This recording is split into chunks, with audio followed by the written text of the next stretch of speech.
Hi friends, இப்போ பார்க்க போகிற ரெசிபி பார்த்தோன்னா பச்சை பட்டாணி வச்சு ஒரு சிம்பிளான மசாலா செய்ய போகிறோம். இதுக்கு பச்சை பட்டாணியை ஒரு 8 ஹவர்ஸ் நல்லா வாஷ் பண்ணிவிட்டு ஊற வச்சுக்கிறேன். இப்போ அது நல்லா ஊறினதுக்கப்புறமா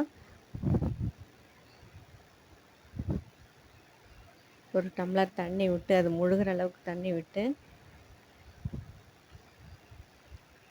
உப்பு தேவைக்கேற்ற மாதிரி போட்டு வேக வச்சுக்கலாம்.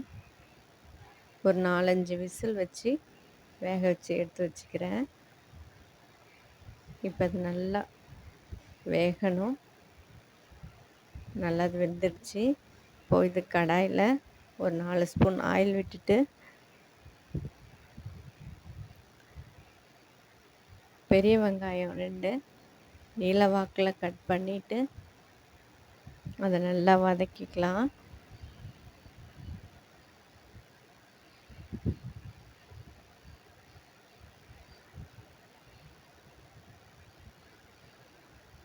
இதோட தக்காளி 1 போட்டிருக்கேன். பழமாக அதையும் நல்லா வதக்கிக்கிறேன். இதோட 2 டேபிள் ஸ்பூன் இஞ்சி பூண்டு விழுது,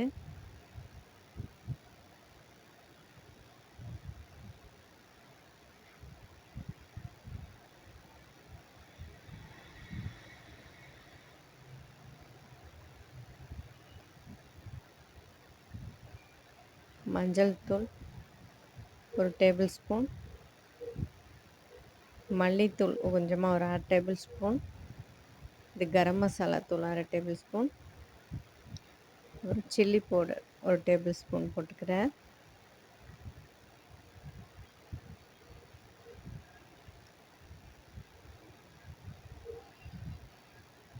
எல்லாத்தையும் நல்லா பச்சை வாசனை போகிற அளவுக்கு நல்லா வதக்கிக்கலாம்.